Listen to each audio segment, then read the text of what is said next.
And here we go. We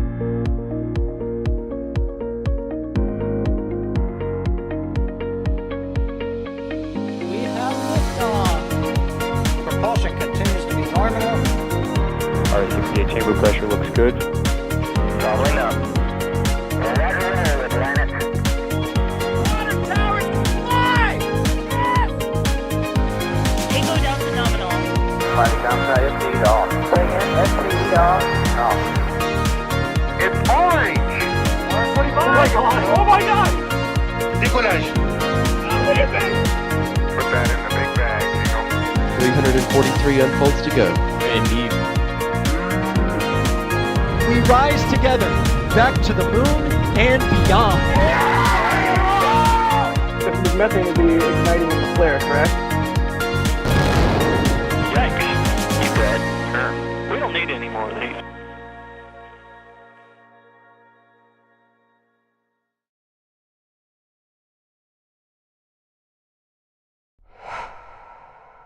Good afternoon, everybody, and welcome back to another NSF live stream from right here on the Space Coast of Florida. You are currently taking a live look over at Space Launch Complex 40, where SpaceX's Falcon 9 rocket is poised and ready to launch the Starlink 6-90 mission in just under 1 hour's time. Seeing a bunch of 5x5s in chat, y'all, I would say we are getting off to a good start here. My name is Max Evans, and I will be your host for this stream today. First time in a while, so it's good to see y'all again from this role. But as per usual, I will not be the only one talking to you today. I will be joined, but firstly, in the studio comms today, by Marty. How's it going, Marty? Hey, Max. Today is launch day, and it seems to be a frequent occurrence now these times. But it's still very exciting to me, so I'm really looking forward to the next hour, 1.5 hours or so. Indeed, it is. It is launch day, and it is actually a record launch day in a way because the pad turnaround time is, or would be, a record if things held to the current T0. But more on that in a minute. Also in the field with us today is the one and only D Wise. How are you, D? I am doing really well. It is actually a gorgeous day. We've had some dreary launch days recently, but it is just blue skies here. So it is a truly beautiful day, and it's always a good day for a launch, but today looks like an especially good one. Yeah, it sure does. And emphasis on the fact that we've had a lot of gloomy days here recently, which is atypical for this time of year in Florida. But anytime we get perfectly clear blue skies around us and a rocket on the launch pad, we are not going to complain. Also, before I forget, I'm not going to forget. I'm going to get into a good habit of doing this. And I want to thank Jay Keegan in the back channel, pushing the buttons and pulling the levers and being our producer for today's stream.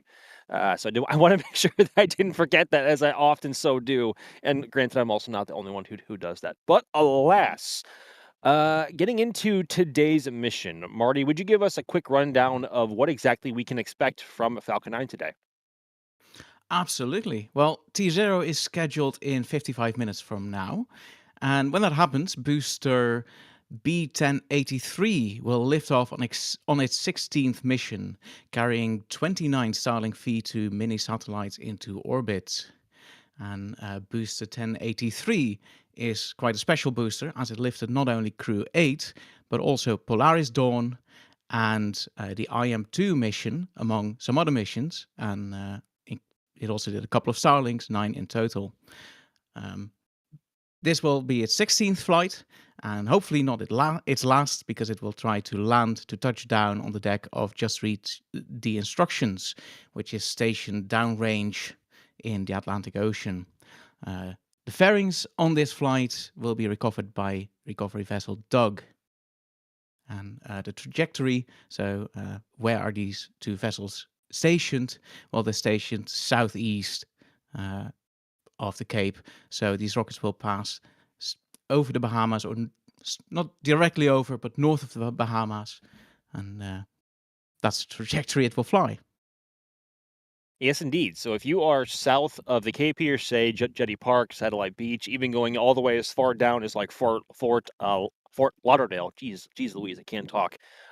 you may actually have a great view of today's launch pending weather being nice to you today. And for us here at the Cape, there being there being a slight breeze out here today. Weather is absolutely gorgeous. But speaking of good weather, I want to throw it to D for the forecast for today's mission because we've already gone about halfway through our launch window today, right?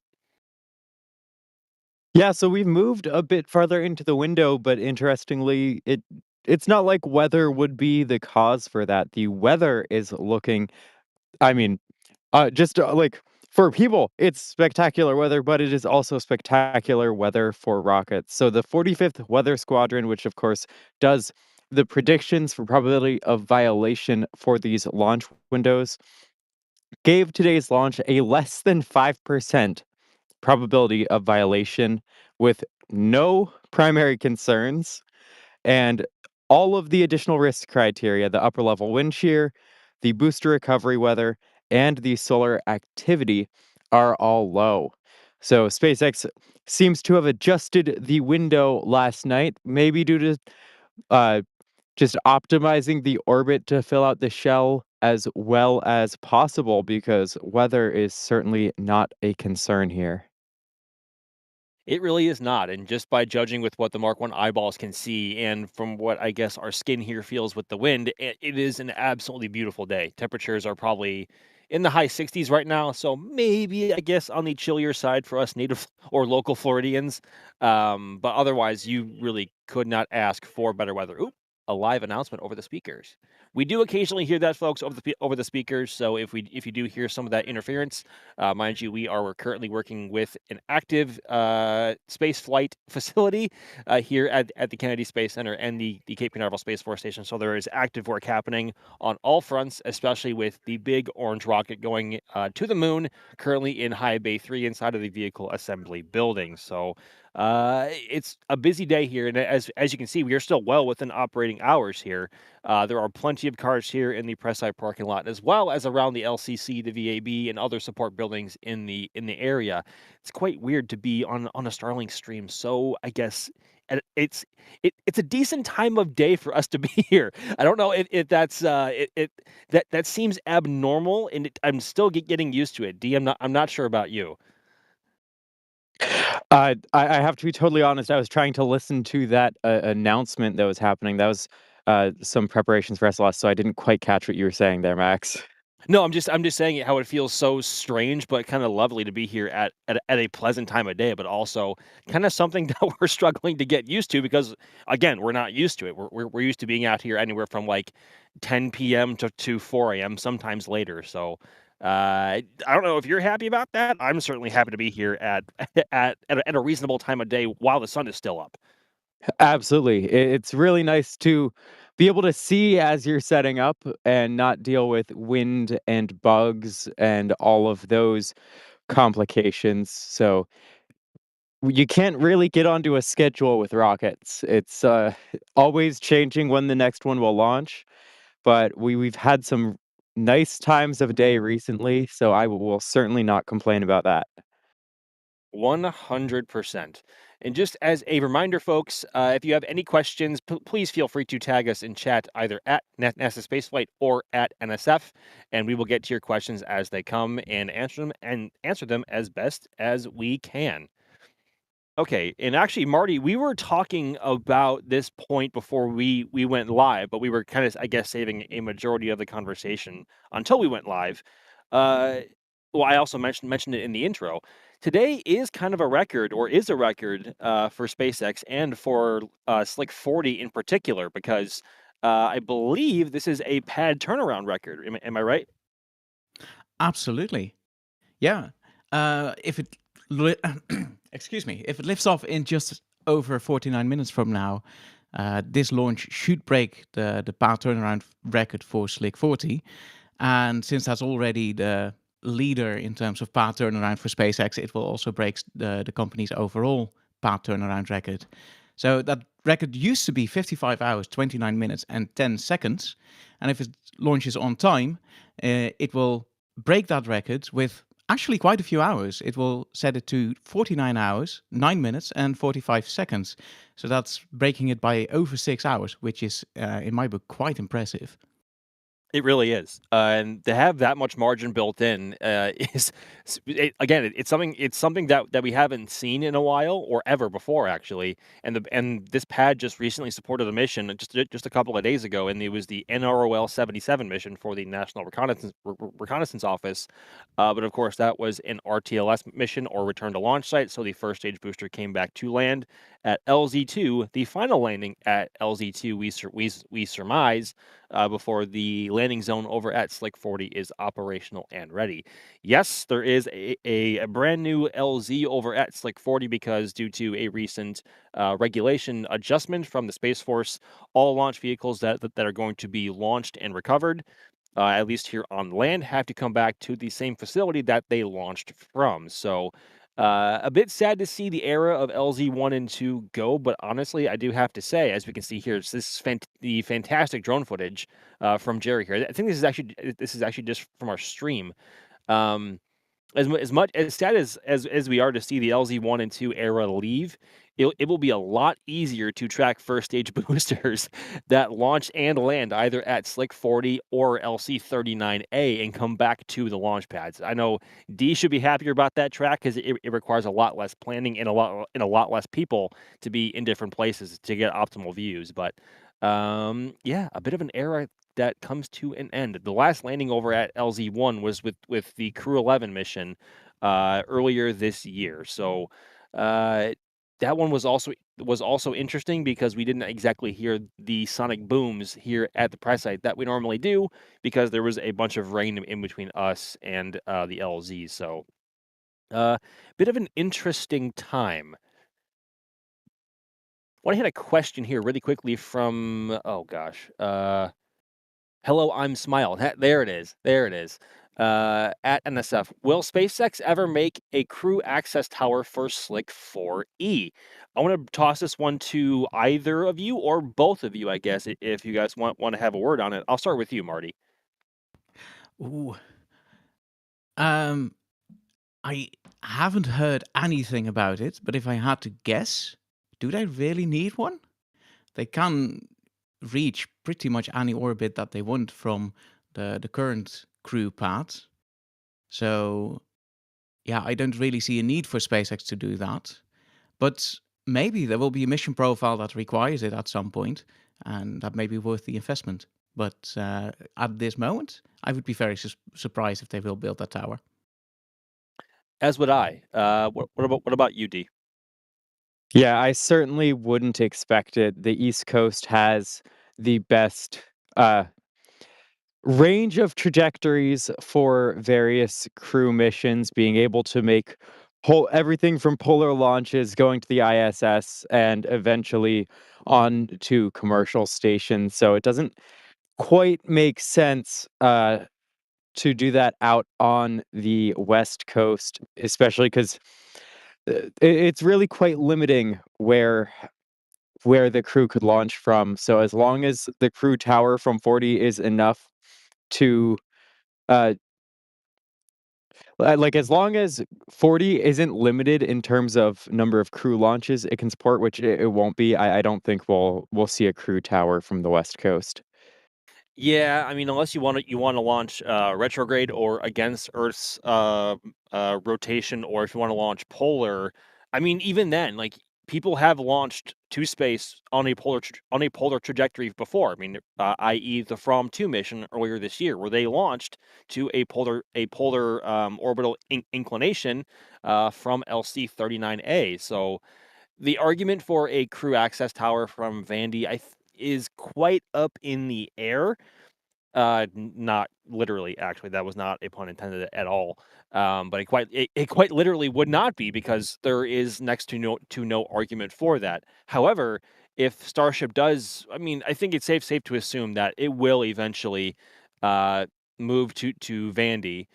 Maybe people will want to launch to a different flight path that Vandy can support that Florida can't, even though I can't think of anything really off the top of my head that would that Vandy would be able to support that we can't here on the east coast of Florida. So, I Retrograde. don't. Yeah, well, yeah, but like, why would Why you? would you want that? But I don't know. I have no idea. I mean, maybe there's some other objective that you want to achieve. I know people have been launching retrograde out of Vandy before, and I believe that's what Firefly has been doing there as well. But the argument there, it's doesn't hold up well, and there might be a case for it. We'll have to wait and see, but that is years in, years out. But for now, we have both historic LC-39A and Slick 40, which came online for crew operations in late summer of last year. I think, and to this point, Slick 40 has only launched one crew, and that was Crew 9 in September. So maybe we will see it launch Crew again. I'm not sure. Well, I should. We are sure it'll happen again, but unsure of exactly when. Question here from Exotic 64: what was the quickest pad turnaround of all time? I believe that was that, or it should be today. I can't really imagine even going back to the 60s with Missile Row of any launch pad being turned around so quickly to launch something. I know obviously with Gemini, you had both a Titan II and an Atlas rocket launch within hours of each other, but those were from two different launch complexes. So I want to say it's going to be today, which is kind of, or not kind of, it is impressive because Falcon 9 isn't exactly a small or not so powerful launch vehicle, and that pad really does take a beating. So, but obviously they have optimized its design to be able to support Falcon at such a rapid launch cadence. And speaking of launch cadence, they should be on track to actually hit their target of 170 launches this year, should they keep the current rate of flight that they have been so far for this month. So, which alone is incredible, because I was one of the people that was that didn't think that 170 was possible, because obviously we have a whole bunch of other factors at play here, like weather, and especially during hurricane season, where they might not be able to launch for a week or more, depending on where the storm comes in, the damage accrued, et cetera, et cetera, et cetera. So. I believe it's today. I'm not sure if either you, D, or Marty have anything to add, but I believe it's today. I believe you're correct. Actually, Ryan in the back channel is saying Baikonur Site 31-6 has done a 47-hour and 9-minute turnaround according to next spaceflight. Huh. well, there's your I answer. mean, that is kind of impressive, but I would love to know Yeah. when that was achieved. But Baikonur Site 31-6, I believe it. Is that the site that recently had the whoopsie with the service platform kind of slipping, going somewhere it shouldn't have? Ooh, let me quickly look that up. I Unless think D it knows. was. I think it was. No? Nobody? Okay, moving on. Actually, so we are about to cross the T-minus 40-minute marker here in the countdown. So we should be talking about what to expect in the timeline coming up in the next probably 10 to 15 minutes. D, go ahead and walk us through what we can expect here coming up soon. Yeah, so in just about 2 minutes, that is when the launch director will verify that they are go for propellant load on Falcon 9. Up until the point where propellant actually starts loading is when the time window could be adjusted, the target launch time could be changed. But once propellant starts loading at about T minus 35 minutes, that is when they're locked in to that time. Now, as we get closer and closer, we'll be looking out for the famous T minus 20-minute vent, which is when they start to prepare for liquid oxygen loading on the second stage by cooling down all the infrastructure. At 16 minutes to launch, that is when we will actually have the liquid oxygen loading begin. And in the last several minutes leading right up to launch is when many events happen in rapid succession, with liquid oxygen loading being completed on the first and second stage as well.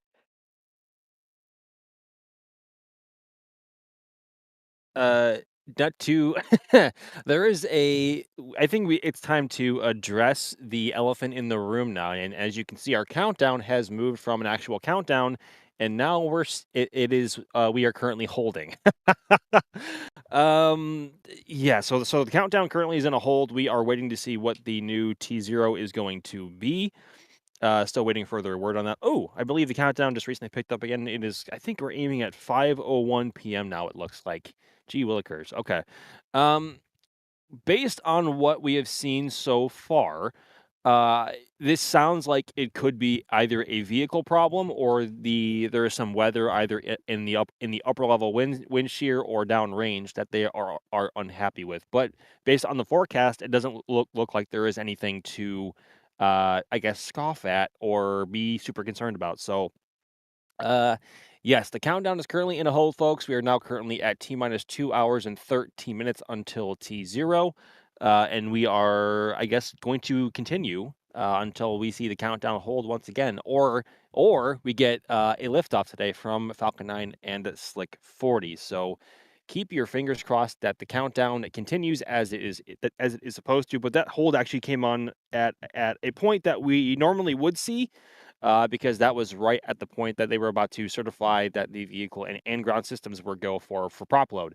Because obviously, as Dee was saying, we cannot or they cannot recycle all systems on Falcon or on the ground once they begin prop load, and they are then committed to that T0. So I believe at this point we're going to be going into a short holding pattern, or not short, a bit of a holding pattern here. We're going to be tossing on some tunes for you guys, and we will come back right around the time of propellant load for today's mission. So we will talk to you guys in a bit, and thank you so much for hanging out.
holding on. No need for diamonds or trips somewhere in the warm. Oh, oh, oh, I know that mistakes don't melt like the snow. But if there's magic, let the north winds tell him so. 'Cause I can only wait and pray that hope will call me. Realize he's awful lonely. The only gift for me is something to me. Santa, bring a baby back. I don't wanna lose him yet. I will hang up the mistletoe, and I hope his heart will know. Santa, bring a baby back. I don't wanna lose him yet. And I know if it all, it'll be Christmas after all. No holly, no silver gold, and the stockings, but it's time for the show. Hear them laughing, but my heart just looks, 'cause he will fit in a wrapped box. So calmly, I wait and I pray that he call me. Realize he's awful lonely. Only gift that means anything to me. Santa, bring a baby back. I don't wanna lose him yet. I will hang up the mistletoe, and I hope his heart will know. Santa, bring a baby back. I don't wanna lose him yet. And I know if it all, it'll be Christmas, Christmas after all. I lay awake till I see his shadows in the snow. Won't take a break, not until you bring my baby home.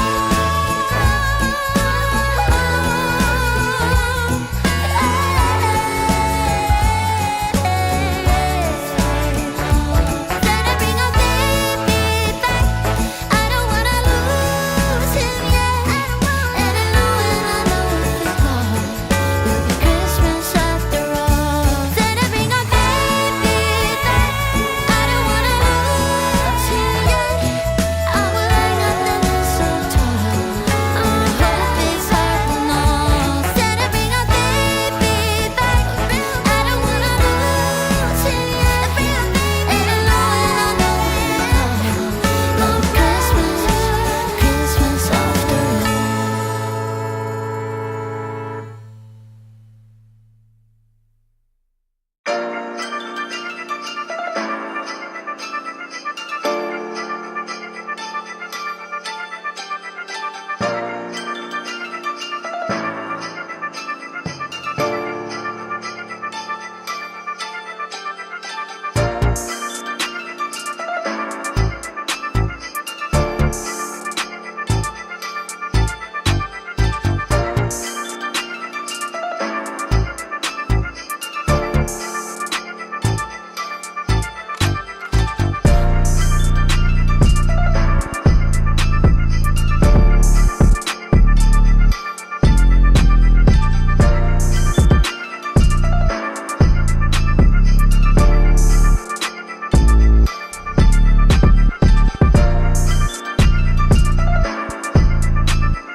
Christmas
about how I'm so lucky to have a place that I can come home to. Yes, I am on my way.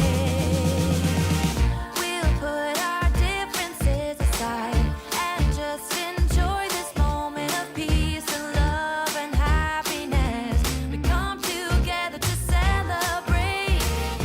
Yes, every time the snow is falling down and it is cold outside, we gather around the fireplace and no one cares about yesterday. My favorite holiday, it means so much more than words can say. And I claim that Christmas is a magic day. Sometimes I tend to forget what glory this holiday represents, but it's fair to say that Christmas is a magic day.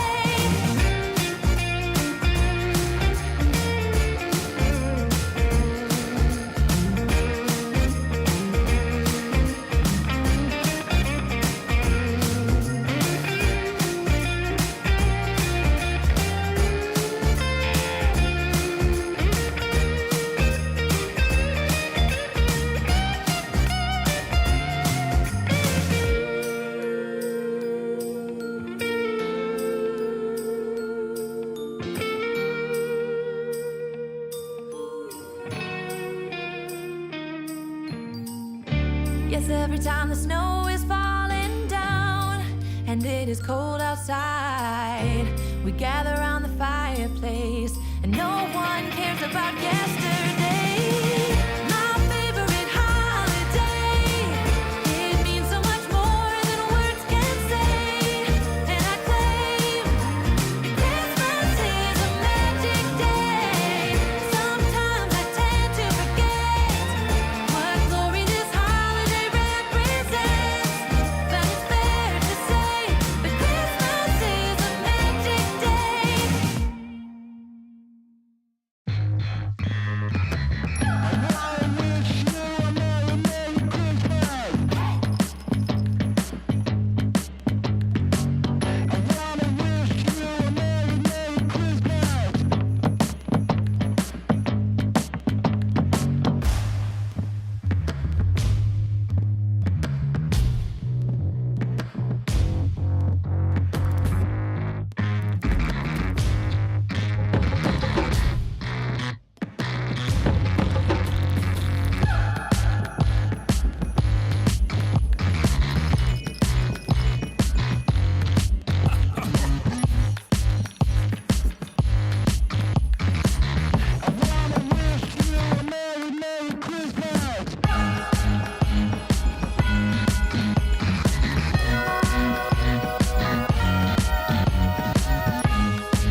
Alrighty, everybody. Good evening here from the Space Coast of Florida, and taking a look over at Space Launch Complex 40, where SpaceX's Falcon 9 rocket is poised and ready to launch the Starlink 6-90 mission in just under 35 minutes from now. We just came out of a holding period here after a delay in the countdown, and we are back and should be well into propellant loading operations. Just as a reminder, my name is Max Evans. I am your host for this evening's stream, and I am, of course, joined by two other folks in the arena.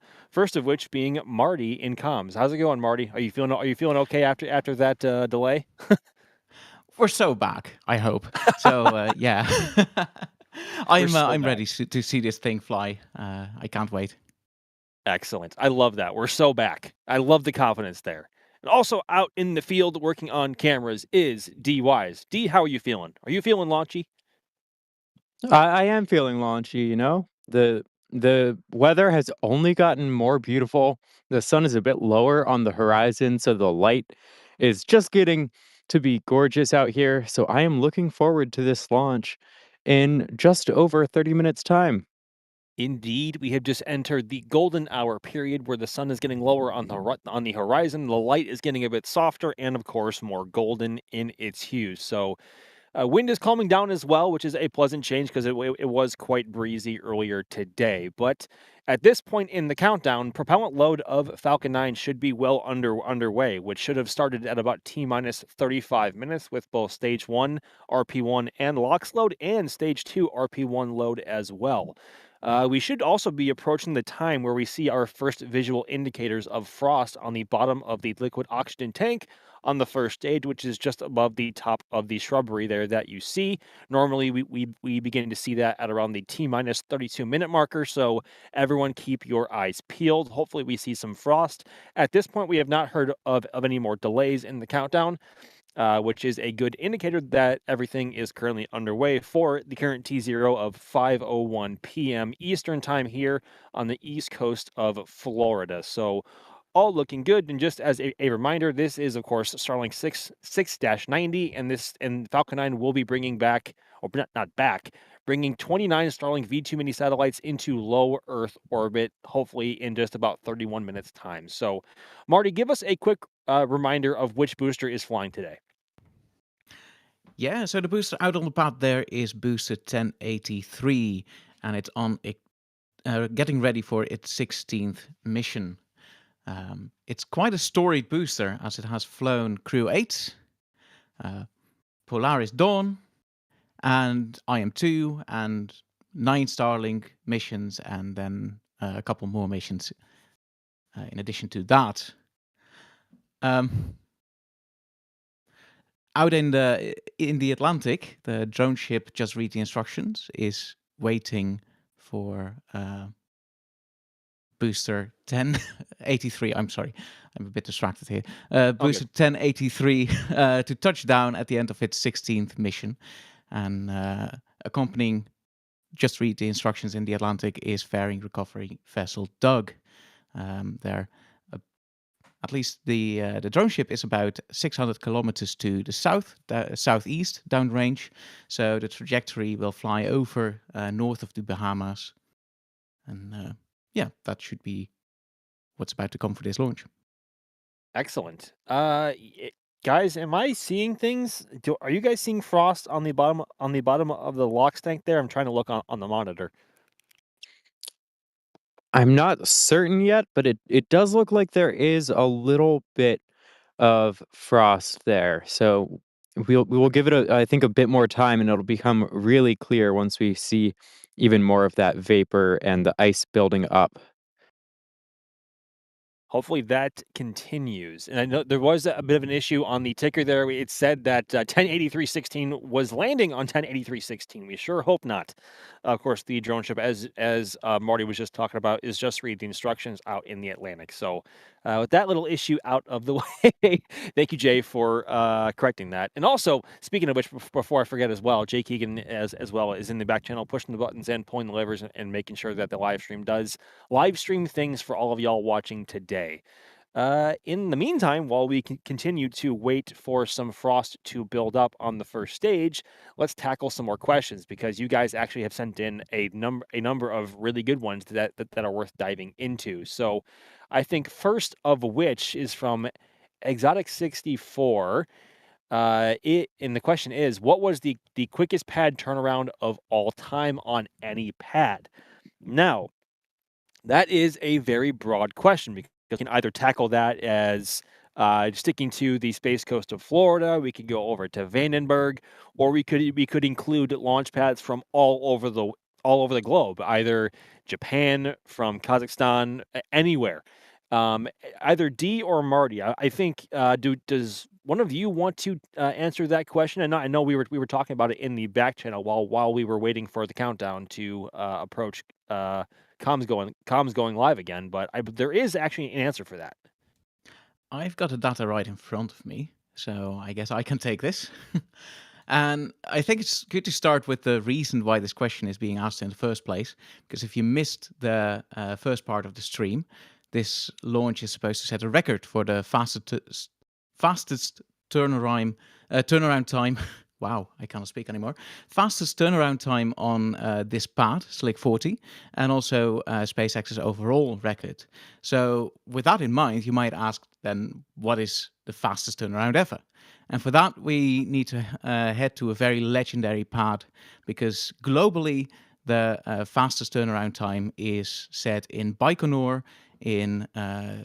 at the pad where Yuri Gagarin took off for the very first human space flight, and that turnaround time is 23 hours, 32 minutes and 33 seconds. 23 hours, 32 minutes and 33 seconds. That's insane. And That's actually yeah, insane. Less than a day. and in the US, we're not even close to that. Like, if the launch happens in just over 26 minutes from now, the record will be set at 50 hours and 44 minutes and 55 seconds, which is still 5.5 hours shorter than the current record. But yeah, it's nothing compared to these 23 hours. I mean, you say it's nothing, but the fact that SpaceX is still able to turn around a launch pad in less than 2.5 days for Falcon 9 is kind of a thing of beauty in itself because there is no other launch provider right now currently, at least here in the US, especially able to turn around a pad that quickly. So Pad 40 is, of course, also the most operationally used and the most commonly used launch pad right now in the world, and averaging a launch about between every 2 to 4 days now for the whole of 2025. And if things continue as they have been for the last month or so, SpaceX is actually on target to meet their targeted launch cadence of 170 missions for all of 2025. And there was a period of time there where there was a lot of doubt because they've had some delays in their operations before, especially here in Florida. I know recently around Thanksgiving we had a whole week break, which doesn't seem like a lot to most people, but us here in Florida, especially for D and myself, if we go more than like 3 or 4 days, 3 or 4 days without a launch, like we almost have no idea like what to do what to do with ourselves. um, I so shouldn't have said nothing there. That was kind of unfair. I mean, I still remember the days when I got excited about a launch later this month. So this yeah, is right, this is right. amazing. Yeah, absolutely. And it's also Soyuz is a whole other beast compared to Falcon, and any other and anything else really launching from the U.S. now. Even though it is on the smaller side by comparison, but it is all hardware that has been basically more or less unchanged since it was first flown, first as the R7 way back in the late 50s or early 60s. I think it was the early 60s. I could be wrong though. But either way, that the hardware over there has not gone through a bunch of change. So, I guess if it ain't broke, don't fix it. But in the case of Site 31, unfortunately, and stuff did break, i.e., we are talking about the recent incident where after the most crewed Soyuz launch, the service platform that was below the launch mount there in Baikonur fell into the flame trench, and now the future of that pad is very uncertain, as Russia has now basically lost the ability to launch crew or any vehicle to the ISS from Kazakhstan or just in general. Go ahead, Marty. I heard you. Yeah, by the way, R7 was late 50s. It was. Okay, good. Yeah. So, but still, either way, it's a very, very long time. Absolutely. Yeah. And also sticking actually with Slick 40, there's a question here from, oh gosh, Resisto Jet. There we go. It's tough to read in the sun. How many Falcon 9 launches have there been from Slick 40 specifically? And also, which location has seen the most Falcon 9 launches to date? Marty, we were also talking about this in the back channel, and I believe this is the 297th Falcon 9 launch from 40 alone. Is that right? That would be correct. Yes. And I believe, I could be mistaken, but I believe that also is the largest number for any pad, because Slick 4E in Vandenberg has seen fewer launches, I believe, and the same holds for Launch Complex 39A. Yeah, so nearly 300 launches. Yeah, which is insane, and they will get there by the end of the year, surely.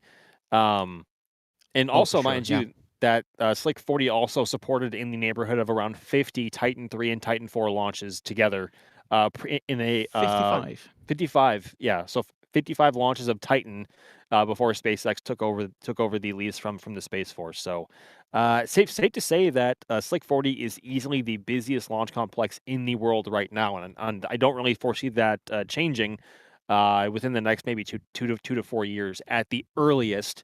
Or even longer than that. So, because they have LC-39A currently undergoing some changes for Starship, and also Slick 4 East at Vandenberg obviously have their own set of not issues but other hurdles to jump over to launch as often as they want to over there, which is still a lot higher this year than it was last year. But Vandy is a very special place, although Slick 40, I think, pretty much has the cake over every other launch complex, not just here in Florida or the U.S., but the world. So, and again, tying this all back into the fact that they have been able to turn around this launch pad so quickly compared to when they last launched, which was about a little over 2 days, 2 days ago from now, which was the NROL 77 mission, is nothing but remarkable.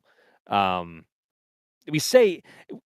know Sawyer often says this is not your ordinary Starlink, but there are becoming a lot more talking points to talk about, obviously, with how often Falcon 9 is flying nowadays. So it is in essence, this is business as usual for SpaceX on paper, but the fact that they are still that they are able to launch as often as they want to by this point in the year is pretty it's pretty awesome. And I was also of the opinion that they would get anywhere from like 150 to 155 this year, because of course the other factors at play here are weather, and especially around the hurricane season, where you could be sitting down for upwards of 2 weeks for between launches at the minimum, depending on where the hurricane came over and the damage accrued. So I'm trying to delay a little bit because we could be getting a bit of an event here in about 8 seconds from now, as we can see the range helicopter flying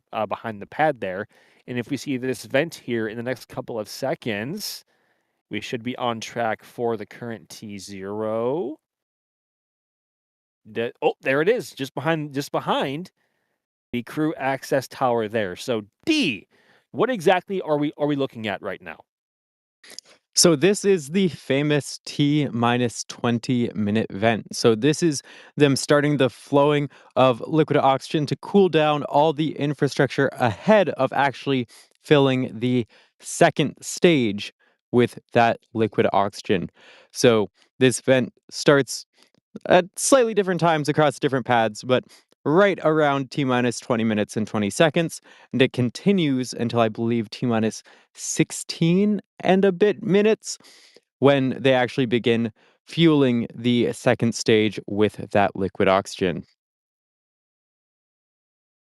Yes, it does. I know over at Pad A because the TE or the transporter erector is built a bit differently compared to each pad. The one over at 40 is more of, I hate to use the word skeleton, but it is not as armored of a structure compared to the TE over at LC39A, which is obviously white in color, but also has a lot more cladding around it. Because it also has to support launches of Falcon Heavy, which are especially brutal on the pad itself whenever they fly. Although Falcon Heavy perhaps doesn't fly as often as we would like it to because it is an absolutely beautiful rocket to watch fly. But yep, this vent should continue for about 2 more minutes, and once that is finished, that is our visual indicator that stage 2 LOX load is underway. And of course, because they are now into propellant load operations, they are now committed to a 5:01 p.m. in 20 seconds T0 here this evening from the east coast of Florida. So it's either 5:01 or not at all today. So fingers crossed for the former.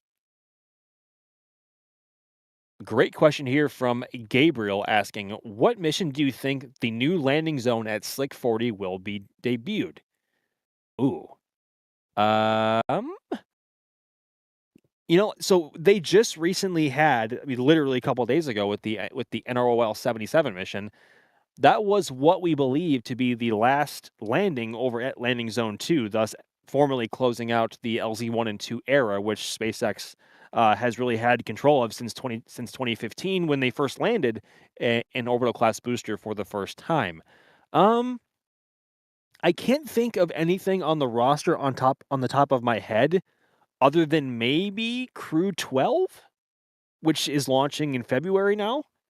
So yeah, Alex in the back channel concurring. So we have reason to believe at the current time that unless something else comes up on the roster, it is going to be Crew 12 in February. And for those who are unfamiliar, because LZ1 and 2 are now occupied by other companies and the leases have been taken over, the SpaceX has a new directive in their regulations that any launch vehicle that is going to be recovered on land has to return to the site that it launched from. So in the case here, Falcon 9 first stage boosters will have to land back at LC40 or Slick 40, and boosters launching from LC39A will have to land at LC39A.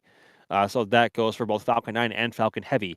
And obviously, we are seeing an LZ constructed over at 40 first because they can only launch a single stick Falcon 9 from there. So, and from our last flyover, which was just published yesterday, mind you, we can actually see a lot of good progress on it, and we should be seeing it nearing completion by the end of the year, if not into early January. So it's coming along quite nicely. And actually, there you can see the vent has stopped from the TE.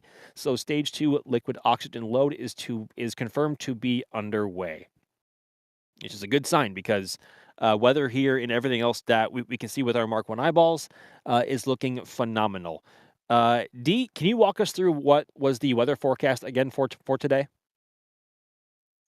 Yes, so the weather forecast for today was just about as good as it gets. There were no primary concerns noted by the 45th Weather Squadron. They gave a less than 5% chance probability of violation. And looking at those additional risk criteria, the upper level wind shear, booster recovery weather, and solar activity are all low additional risks. So this is really about as good as it gets. Getting to see a 0% probability of violation of weather constraints is pretty rare. It has happened, but not something we're used to seeing. So this is just about as good as it gets. And as the sun gets even lower on the horizon, we are in for a spectacular launch this evening. 100%. I mean, just by judging with what our Mark 1 eyeballs can see, on top of the sun get lower, there is hardly a cloud in the sky. I mean, we're seeing some more some stuff at higher altitudes out in the distance, but in terms of the immediate sky over our heads, it is nothing but crystal clear. And I'm sure you can see more of that in the cameras that we have over on Space Coast Live right now, because they are of course looking at the VAB and other areas around the Kennedy Space Center visitor complex as well. So weather is looking great for today. And I'm gonna clear some support really quickly because we had some come in before we went into our music break. Uh, oh gosh, I can't. Putricon 31 becoming a pad rat member. Thank you very much.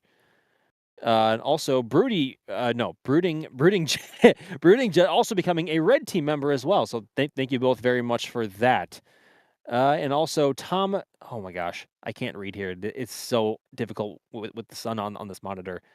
Tom Kasul also becoming a launch director member. Thank you very much, Tom. That is greatly appreciative. Also, for those as a reminder of our membership programs, that is one of the easiest ways to support us here at NSF because on top of what you get with your subscription, you get some stuff in return as well, including the likes of our NSF member Discord and other perks with members only videos and the like. So, great way to connect with us here at the team and also view some content that is not easily seen anywhere else. So thank you for that. And we will continue on with the broadcast here with a question from, I'm just going to say Suron. And Suron is asking, I have had a hard time hearing the VAB squeal. At what point does the sound start? What time it starts or on a screen marker would be great. Thanks. D, you and I both are very well qualified to talk about the VAB squeal, but I believe since you are out in the field today on the cameras with the microphone, about when do we start hearing it? So it definitely varies a lot throughout the launches, depending on the exact trajectory that we expect to see, which launch pad, and the like.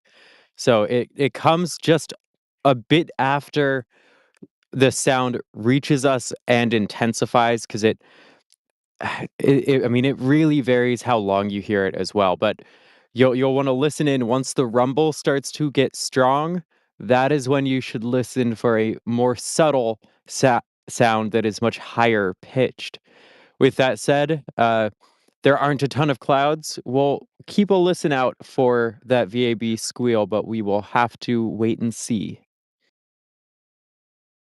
Indeed. Yep. So hopefully it'll be pretty obvious. Obviously, with our ears being attuned to what it sounds like, we know what it does. It's also, I can say, a lot easier to hear in person than it is over a microphone, unless you know exactly what you're listening to. But Slick 40 is uniquely positioned so that the sound coming away from Falcon at that angle relative to the outside cladding of the VAB, that's where you get that squeal. So we kind of hear it from 41 and 39, but mostly from 40 because the angles of the other two pads are just a little bit different. And also Atlas V isn't as loud normally as the Falcon class of rockets. I can only imagine what the squeal is going to be like once we start seeing Starship flying from Slick 37. That is going to be a sight to behold. I shouldn't say a sight to behold because obviously you can't see it, but an audible experience to be had. I think that might be a more fair way of putting it. Ooh, I'm seeing some questions here asking about a jellyfish, and I will throw this out from Kit now as well. Will I see a jellyfish on my birthday? Assuming this is your birthday today, happy birthday. If you're here on the East Coast, I do not believe so because the sun will still be up and there needs to be darker skies to contrast against with the sun's rays hitting the actual exhaust plume from the Merlin vacuum engine at that point as well, and also the nine sea level Merlins as well. And there's also, pardon the noise, the range helicopter is about to overfly the press site here. So if it gets loud here in a minute, I'm not sure if you guys can hear that. It's kind of cool, but that is what the noise is, and here it comes. Always cool to see range assets like overflying us directly, like literally over our heads here. That is so cool. I think that's the same helicopter we also saw flying behind the launch pad as well, either pad A or 40. They are just surveying the area to make sure that everyone is where they should be and shouldn't be as well. But getting back to the question at hand, I do not believe that there will be a jellyfish on hand for you today, unless you are downrange closer to the Bahamas area. So probably not tonight, although because the sun is at our backs towards the west, we should have an excellent chance of seeing everything working as it is now, and for a fantastic visual experience. So hopefully you have a good visual. There's no easy way to transition from that. I tried to play it up, but one other great way to support us here at NSF is through our store at shop.nasaspaceflight.com. I know Jay didn't know if you had that ready or not. Hey, there we go. As you can see, we have a bunch of stuff ready for the holidays for you, whether it be our brand new PJs or TPS PJs there, and also some puzzles as well. Our store team has been working overtime to get a whole bunch of really good stuff ready for everyone for the holidays and also for the new year as well. So, great way to support us here, and also we have a couple of calendars now out for pre-order, both with our Starbase calendar and our general spaceflight calendars as well, including shots from Dee, Sawyer, Julia, Jack, and also myself in there as well. So great way to have something actually physical on your wall in return for supporting us here at NSF, and we have a whole bunch of other goodies here as well. And also we have Christmas sweaters, which are among my favorite. Actually, I ordered 2 and they just came in yesterday. And I have to say, honestly, I promise I'm not shilling here. They are genuinely lovely. I should be wearing one later on this evening. Should we be getting out of here on time? So a whole bunch of stuff to scroll through here on our store. Get something for yourself, your mom, your dad, your brother, sister, anyone who's close to you. These are fantastic ways to get something in return for the support that you are so gracious to be giving us, and to continue our coverage here of all things spaceflight, including gift cards, which are always a lovely thing to see. So feel free to check out the store when you have a moment, probably after the stream, after the rocket launches, and get something for yourself or someone near and dear to you. But back to the countdown. Marty, what can we expect in the coming minutes as we get closer to T0? Let's see. It's T minus 7 minutes and about 30 seconds right now. And in just half a minute from now, Falcon 9 should begin its engine chill. So that's when they start flowing the cryogenic propellants through the lines to cool down the engines to prepare it for ignition. Of course, ignition will be hot, but the machinery needs to be prepared for the cold propellants that will be flowing through there. Then 2 minutes after that, the strong back will start retracting. I'm not sure if we can see this from this perspective. I don't think so. But then the strong back that is supporting the rocket will retract a few degrees. And so Falcon 9 will stand on its own. And then at T minus 3 minutes and 10 seconds, liquid oxygen loading will be complete on the first stage. And 1 minute after that, it will be complete on the second stage. And I believe at that point, we should also see the vent from the strong back coming back up. Then at T minus 1 minute, Falcon 9 will be in startup, which is when the onboard computers take over control. 15 seconds after that, or approximately 15 seconds about that, the launch director will verify go for launch. And then 3 seconds before liftoff, the engines will start to ignite. And then, of course, Falcon 9 will lift off on its way to space. At least we hope so, and that we don't hear the dreaded call out whenever they do. But I'm not going to say it now for the risk of jinxing it. But I'm thinking happy thoughts. Everyone think happy thoughts. That's right. So now we are just below T minus 6 minutes. Dee, do I need to let you go now? Yep, this is a good time to start focusing on getting all these cameras ready. But I just have to say one more time, the light this evening should be incredible. It is looking like we are set for an absolutely gorgeous clear skies launch. Indeed. Thank you very much, Dee, and we will see you on the other side. And yes, as Dee was just saying, everything is stacking up to be a wonderful evening for a launch here. You literally could not ask for any better conditions. I have been seeing a couple of questions in chat about audible callouts. We should hear some callouts here in just a few minutes, verifying that various locks, or not locks, well, I guess locks, but more prop load procedures on both stage 1 and stage 2 of Falcon 9 will be closing out. Maybe we should have audio of it. Maybe we won't. Depends on what Jane wants to do. But in the event that we do, I will shut up and try to have those, or have that audio come through as best as I possibly can. And I hear the buzz of the range helicopter once again coming this way, so you might hear that through the microphone. And if that bothers you, I apologize. But it is still really, really cool to see assets like this flying so close to us. Launch days are always so special, and especially seeing a daytime Falcon 9 launch is always a treat now, considering how many nighttime Falcons we see fly nowadays. So this is especially a real treat. There we go. An audible call out there for strong back retract to be underway. It'll fall back about 2 or 3 degrees to make sure it is out of the way of the rocket, and also the hold down arms, or the hold down arms, but the hold down clamps should be releasing at this time. And there you go. See them pulling away from the rocket there, just below the fairings. And once those are retracted, the TE will be laying back by about 2 or 3 degrees in preparation for launch, where it will throw back the whole, I believe, 15 to 20 degrees. Man, that is beautiful. Late evening skies are always the best to launch a rocket in. Mornings are special too, but there's something about a late evening launch. Wow. And is the TE moving there, Marty? You see the TE coming back at all? It seems There it like goes.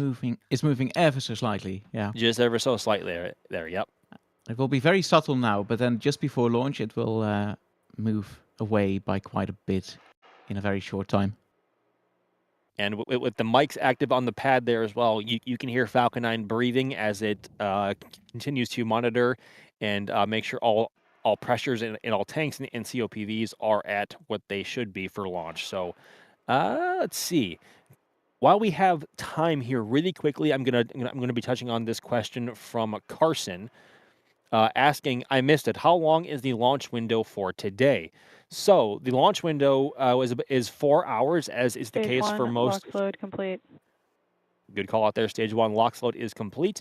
The launch window today is 4 hours, and that is what we normally see for Starlink missions. But at this time, they have gone through about 3/4 of the launch window. They technically had until just before 6 p.m. here local time on the east coast of Florida, but they have gone into, obviously, propellant load operations at this point and are now committed to a T0 of 5:01 p.m. Eastern. So 4-hour launch window, although they are 3 of 4 hours into it already. So it's either now or not today at all. Should continue to hear callouts as we enter the final couple minutes of the count here. Maybe. Gosh, that is so pretty. Even just from Dee's camera here, you can tell just how golden the light is here. I mean, I'm up here on the roof Stage 2, of. LOX load complete. Another good call out. Stage 2 LOX load completing, and thus obvious from that vent on the transporter erector. I'm just over here on the roof of what we call the hut here at the Kennedy Space Center. I'm maybe 2.5 stories up. And the sun is setting directly to my back, and the whole landscape around us here is just bathed in this glorious orange glow. It is absolutely marvelous. As we enter the final 1 minute and 20 seconds of the count, we should hear maybe one. There we go. There it is. And the next call out that we should be hearing in the next 13 seconds or so is that Falcon 9 is in startup. In other words, Falcon 9 being on internal power, and the countdown at that point is fully automated. Just a few seconds here. Let's see if we can hear it.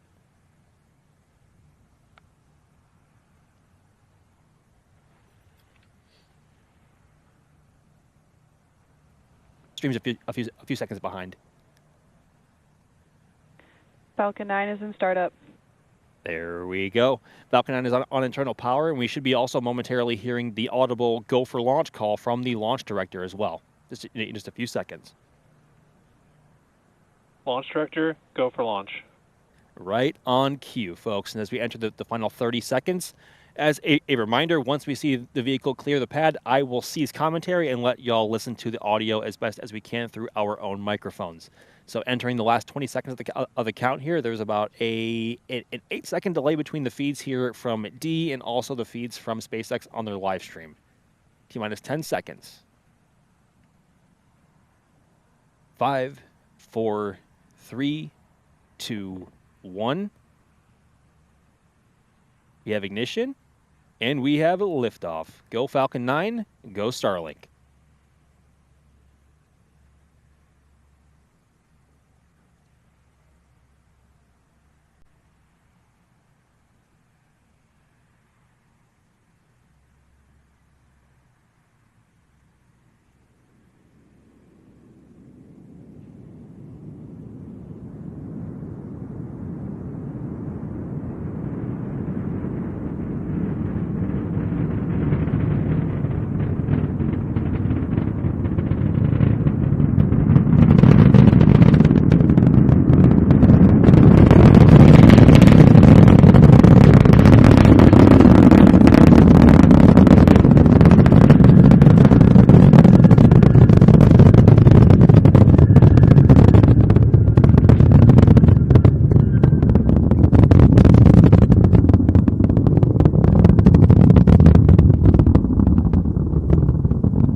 Falcon 9 should be approaching the area of maximum dynamic pressure on the vehicle, or max Q.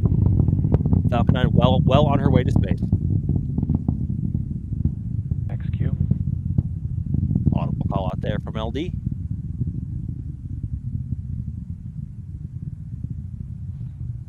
Falcon 9 continuing downrange on seemingly under nominal power from all 9 Merlin 1D engines on the first stage, heading on a southeast trajectory here this evening, just north of the Bahamas.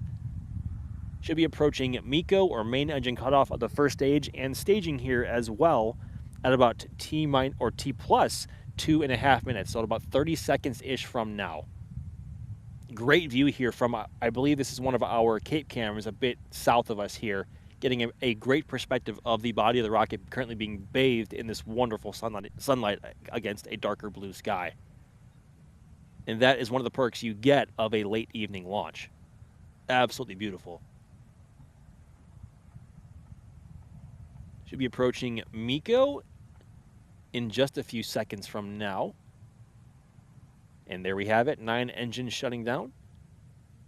Stage separation should be occurring.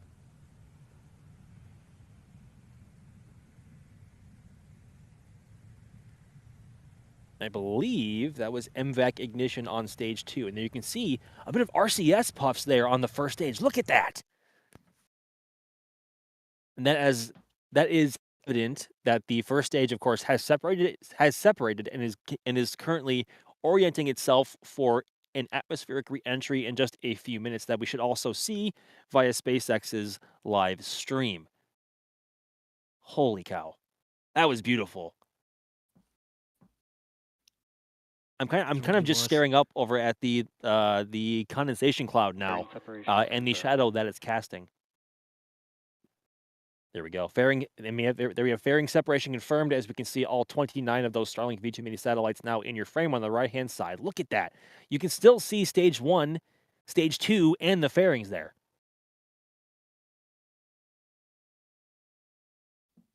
That is wonderful. And that is what you get with a late evening launch window. You can see all 4 elements there. Look at that, clear as day. That's beautiful. That is remarkable. And then to think that the only thing that they won't recover is the thing on the right, the second stage. You're right. And that was a plan at one point, but not today, unfortunately. You can even see a bit of RCS puffs there from the fairings, because in a way they are their own spaceships in that they have their own RCS thrusters to maintain orientation, and of course their own avionics to power them as they have to come down through the atmosphere and then under parachute for a splashdown and recovery. Feed here on the left is of Falcon 9's first stage booster, and on the right, obviously, is of the singular MVAC engine on this Falcon 9's upper stage.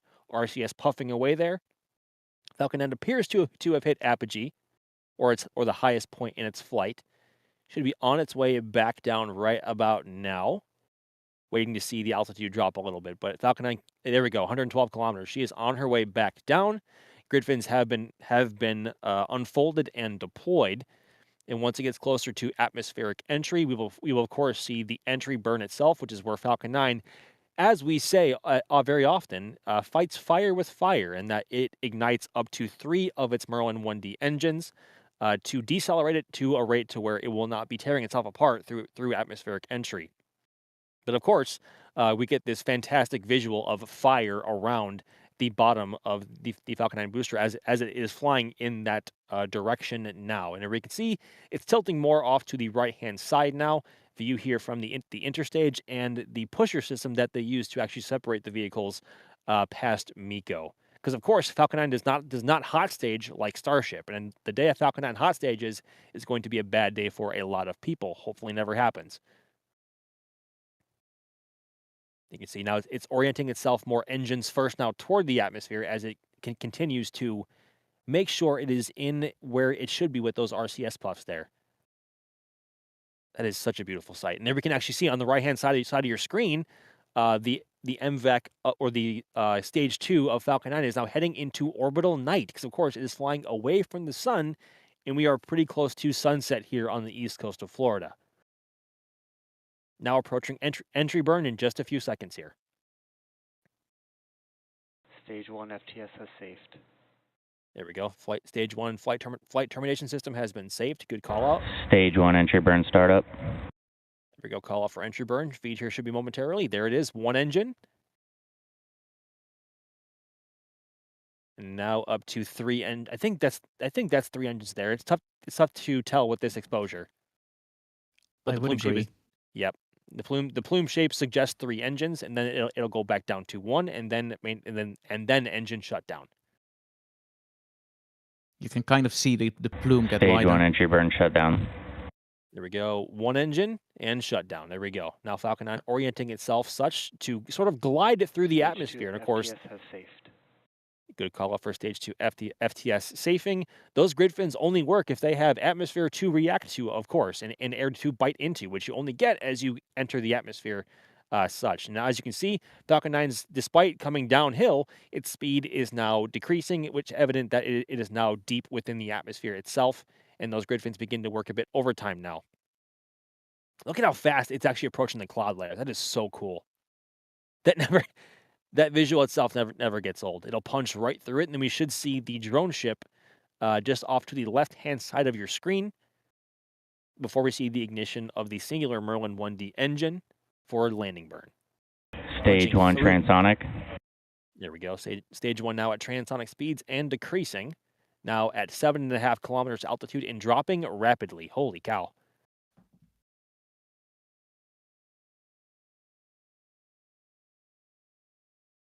You can see a bit of shake there as Falcon 9 plunges through the atmosphere now at very high speeds and putting a lot of strain on the vehicle, but that is okay.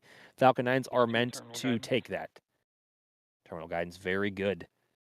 Everything appearing on track as we see the ignition of the singular Merlin engine for the landing burn. Stage 1 landing burn. Fantastic. The engine now gimbaling itself and the grid fins orienting and trying to help out keep Falcon 9 where it should be. View from the drone ship on your right as it approaches the deluge system. And we have engine shutdown and a good landing of booster 1083 on its 16th mission. Dead center as well. Fantastic. Stage 2 burn should be... Stage 1 landing confirmed. Excellent call out. Stage 2 ignition and firing or ignition. I was going to say it should continue for just a few more seconds, but obviously not as we approach the first of 2 second engine shutdowns. The stage 2 will have a second burn in around 50 minutes time, and amazing call out for nominal orbital insertion as well. So everything appearing to be on track as Falcon 9's upper stage heads into the sunset and away from the sunshine and heading into orbital night. And back to our cameras here over at Slick 40 from here at the press site. Marty, that looked about as good as it really gets, didn't it? Absolutely. That was a beautiful launch. Beautiful sounds as well. Like before liftoff, someone was asking about the VAB squeal, and I think it was really clear in the audio we got on stream. Absolutely. And there was a question there, the question that we had earlier about the VAB squeal. It was incredibly evident to us here in person. and hopefully it was to everyone over the microphones as well. It Go ahead, absolutely Marty. was. Yeah, okay, Yeah, good. it I'm absolutely glad. was. You could really hear these high-pitched noises coming through the rumble of the rocket. So. Very good. I'm glad to hear that because it was very obvious to us here over at the KSC as the sun continues to get lower behind me and the view just getting all the more beautiful. Sunset is my favorite time of day. It really is, and this is the best time to be out for any sort of rocket related activity. So, D continuing to work on slow mo in the background. We should have replays coming up for you momentarily as well, but we should also probably hit one more question or two before we continue on with those. Question here from Ethan Hughes. Oh, here we go. Pull it up real quick. There we go. That was a lot of ice falling from stage 2 at around T plus 7 minutes and 30 seconds. It was, but that is nominal as there is a lot of ice buildup on the outside of the actual power head assembly on the MVAC engine due to condensation and then also the very, very cold temperatures of the vacuum of space and also the various venting that the MVAC engine has to do to maintain a nominal operation and firing order. So it is not abnormal to see ice. Although there was one instance last year where we saw a very abnormal amount of ice building up and coming off the stage. But I can assure you that is not what happened today. So I think everything looked good. Although we will probably agree. hear it if it didn't. Yeah, I would sure hope so. Ooh, a bit of support here from Anonymous, a name that we see here pretty often. Happy holidays to the NSF team, and happy holidays to you, my friend. We are rapidly approaching Christmas and Hanukkah time here, aren't we? It's already basically mid-December, and it feels like 2026 just started, or 2025 just started last week. Like this year has really flown by. I'm not quite sure where the time went. I'm still struggling to fathom that myself. But it has been a remarkable year in spaceflight, and hopefully, y'all believe that as well, because there has been a lot happening here in Florida, but there's going to be a lot more happening here next year if everything continues on track like we hope it will, and probably the highlight of which will be the first Starship flight from LC-39A, which we have all been waiting so very anxiously for many, many years now. So fingers crossed that actually comes into fruition. Marty, did you notice anything strange about the flight? Just so I'm not missing anything. I didn't notice anything weird. No. I could have missed something as well, but to me it looked all pretty normal. It did for me as well. Also seeing somebody in chat here. Who was that? Wesley Hale. So this was before launch. Wesley saying, I'm on board Carnival Freedom, and I worry we might be in the NOTAM area. Ooh, cutting deep with that one, aren't you, Wesley? For those unfamiliar, Carnival Freedom was the vessel that came right in front of our camera views, right around T plus 10 seconds or so during New Glenn's second flight a little over a month ago. Well, actually, no, not even a month already. Or is it already? I don't know. Time is flying. Around a month ago, I think is probably the more rounded way of saying it. So hopefully you guys stayed out of the NOTAM area. Obviously, you must have because Falcon 9 launched tonight. And if there was a range violation of any sort, whether it be in the air or on the water, they would know. And Falcon 9 would not have been launching tonight, and there would be some very unhappy people. So, yeah, cruise ships are a kind of a sore subject here with us at times. Not only because of this most recent incident, but there was also another cruise ship that violated the NOTAM area a little over almost 4 years ago now. It was the CSG-2, the Cosmos SkyMed Generation 2 mission, which launched in January of 2022, like right before I moved to Florida. That was the last mission that I covered before moving. And there was the light was basically as it is now. It was supposed to launch directly at sunset. And essentially what was supposed to be a 2-day launch campaign turned into like a 5 or 6 day campaign because of multiple scrubs due to wind. But the last scrub they had was because there was a range violation via a cruise ship coming into the keep out zone.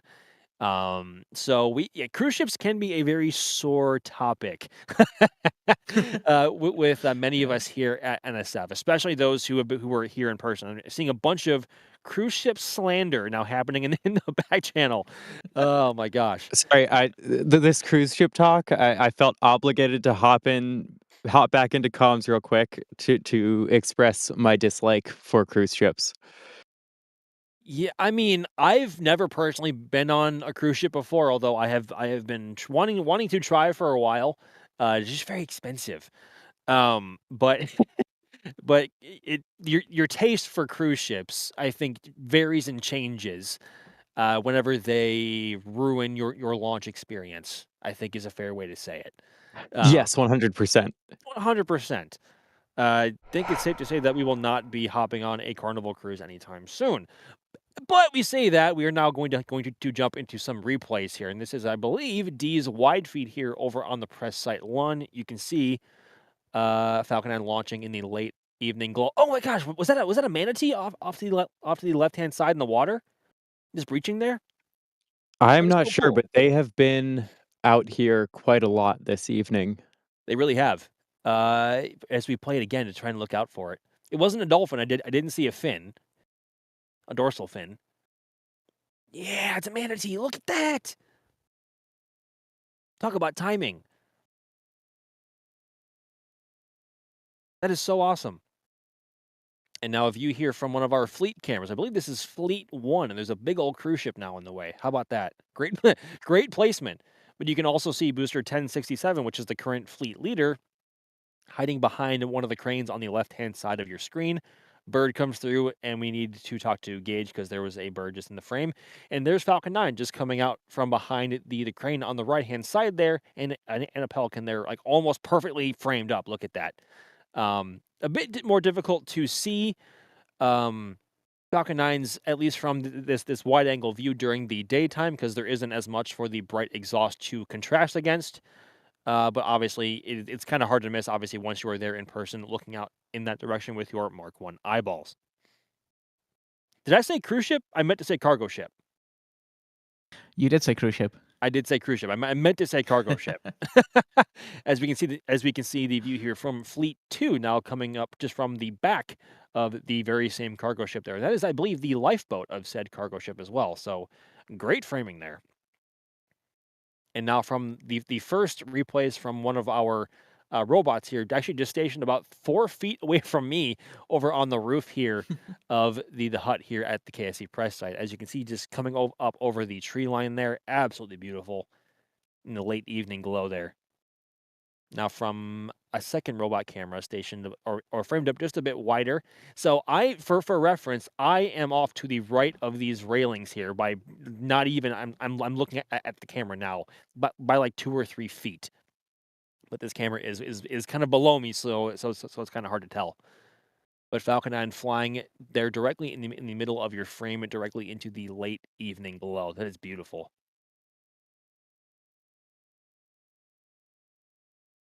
Never gets old. I know it's very cliche to say that. It really is, and I know I may say it very often, but I mean it every single time, folks. This is not get. Oh, that's me. Hi, Max. I get. Oh, there it is, just framed up off to the left-hand side of your screen. There, coming up over the tree line. At that point, I was off comms, just trying to enjoy it. Take it in with my eyes, and then I'll move my headset out of the way so I can hear it. There we go. Just to hear it in person. I believe it was Gage who framed it up, and I was very thankful he did, because that's always a very special moment. But here we can see the actual tracking feed in real time from D as well. Beautiful. D, I believe this is at about 800 millimeter equivalent. Am I right? Yes, so I'm using my typical lens for this stuff, which is a 400, and I'm on a Micro Four Thirds sensor. Oh, let's listen into some of the rumble here. Excellent.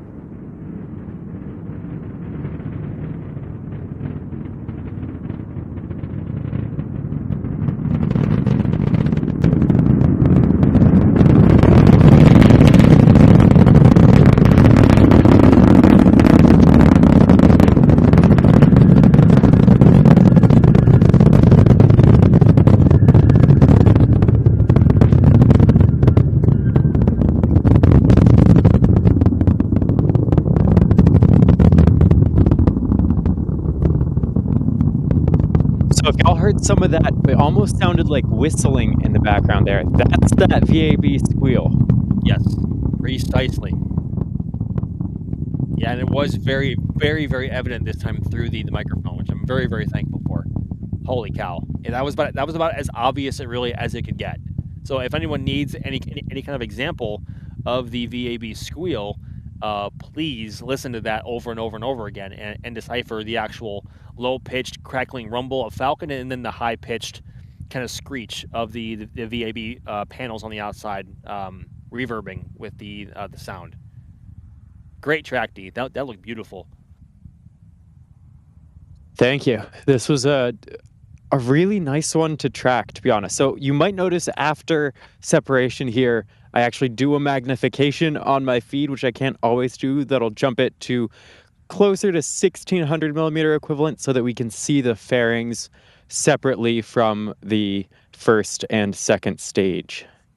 Which was very evident today because one of the byproducts of launching in the late evening here from Florida is that the sun is at our back and the sky towards where Falcon 9 will be flying into is darker. So we have the very bright fuselage of the fairings and obviously the tank structure as well, having like in the sun's light in full, contrasting against a very dark sky, which after a certain point is what leads to the very famous jellyfish effect of Falcon 9 or any other rocket flying at just the right time, either just at or just after or just after sunset or just prior to sunrise. And because the sun was where it was, we could see both stage 2 firing away as it normally does. We can see the first stage there on the left with the RCS thrusters puffing away as it orients itself, and then the fairings there against the sky as well. And there we go. We can see all four at once. Look at that. Like, that's so cool. That's so epic. It's easier to see here with the replay or on the screen than it is when you are actually tracking, because Yes. especially for a launch like this, you're dealing with the light to your back hitting the screen, and you have to sort of have your screen in a position that's good all throughout the launch. So it's a bit farther away from me than is ideal for that tracking. And eventually I did lose it just because I didn't have the contrast between the sky and first stage, second stage, and fairings. Well, I mean, they're just these tiny white specks on your screen, and if it's just a bit too bright out, or and you don't have the right like shielding around your monitor, it can be really, really hard to see and maintain track. But great track here from one of our Cape cameras, being a bit south of the Cape there. I believe it's just south of the port, and because it has that southern vantage point, we have a better view of the side profile of Falcon as it heads downrange. And as you can see there, Falcon 9 was lit up perfectly above the actual exhaust plume there, which is beautiful. Yeah, again, it's one of the many perks of these late evening launches. But also, I'm being told by Jay Keegan that D caught the entry burn. Can we see that? I want to see that, because normally we can only see that during the nighttime if the weather holds up. Uh-oh. Well, Impromptu store plug. Whoa! it was subtle. It was just a little speck in the sky when we have that much distance, that much atmosphere between us and the entry burn. There's not a ton to see. So even like cropped in on that, it's really just a speck of light from right at the engines. Whereas at night, you can sort of see the plasma trail off behind the booster during that reentry. I mean, you say not much to see, but I've literally never seen entry burn downrange during daytime before. That is remarkable. That's awesome. Yeah, I'd say. Yeah. And I And, believe, you know, if this launched even, I'd say 5 minutes sooner, I doubt we would have seen it. It would have been just that much brighter, yeah, and it would not have illuminated enough for it to be visible. and that's how Wow. quickly the actual light can change around here as the sun gets lower and lower on the horizon. Like right now, I don't know if we can cut. Speaking of cutting, here's a photo from or cutting to a photo of our very own Jerry Pike, who is stationed, I believe, around the port. So obviously a great perspective there during, as you can see, Falcon 9 is lit just about perfectly against a somewhat dark sky, which means it looks gorgeous. I mean, what more is there to say? Beautiful. Excellent shot, Jerry. And that is, oh, I'm sorry. This was a cube zoom and not a cut. I'm sorry, D. Forgive me. Forgive me. I was That was trying to be mostly a smooth dig at there. Jay Keegan. I didn't see it necessary to say that on stream, but I wanted to call it out in the back channels. I was trying to be smooth in that transition but that ended up being about as smooth as the actual cube zoom is, which is not very smooth. But yeah, great shot, Jerry. Actually, you know what, Jerry? It's a garbage photo. It's terrible. It's awful. No good, very bad. Just kidding. It's a bit of an inside joke that we all have here at NSF. Like if we give each other a hard time, we know we're all buds and we're all close.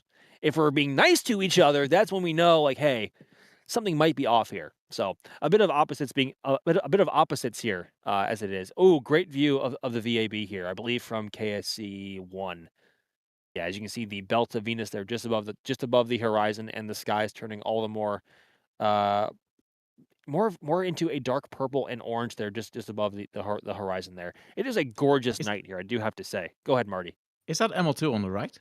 It is. ML2 there is right there on the right, cool. just behind the LCC. And that big old yellow crane there is what we are expecting to see lift and mount the crew access arm for Mobile Launcher 2 some point in the near future. We have no idea when. But it was spotted on our most recent flyover. So we know it's over there. So and that is likely one of the next steps in ML2. But ML2 has come together really fast. I can still recall the days, and it wasn't even that long ago, where it was just a platform, and even the platform itself was still a skeleton. And now it's, I don't want to say almost complete, but there is a lot of structure there. So ML2 is coming along great. However, it's not exactly given that it's going to be used. But that's a topic to talk about for another day. Apparently D is looking for manatees on camera. I can't see from here on the roof, but the water is like pink right now. That's beautiful. There have been several. So where my camera is aimed right now is where there was one. We'll have to wait and see if it comes back up here shortly, but there's a lot of wildlife around the press site.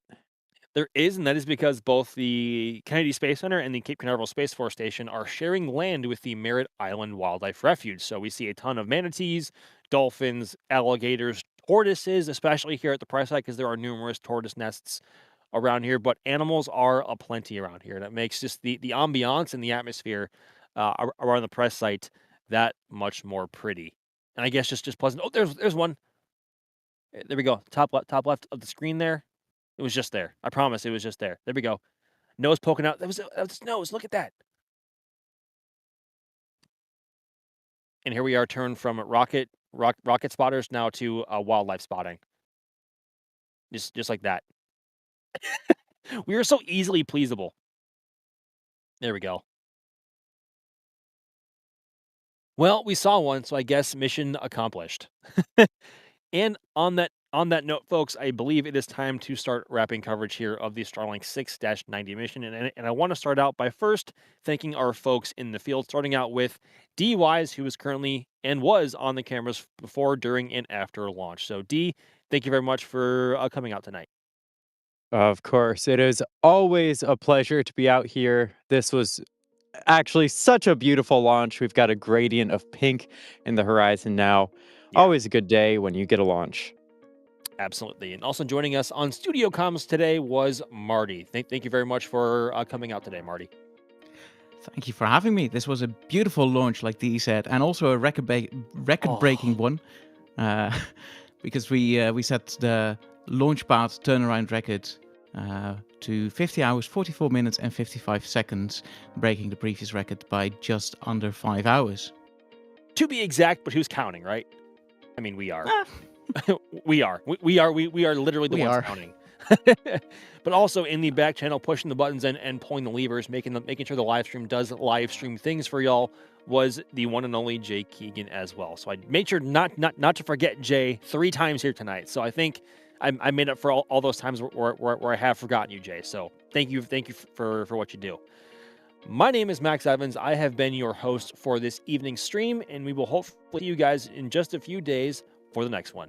See you later.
And here we go. We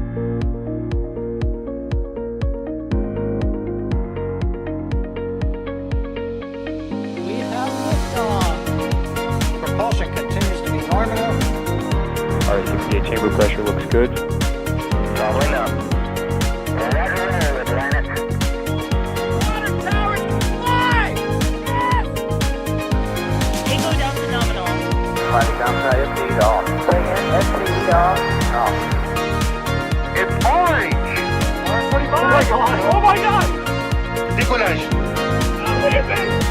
Put that in the big bag, Tingle. 343 unfolds to go. Indeed. We rise together, back to the moon and beyond. Methane will be igniting in the flare.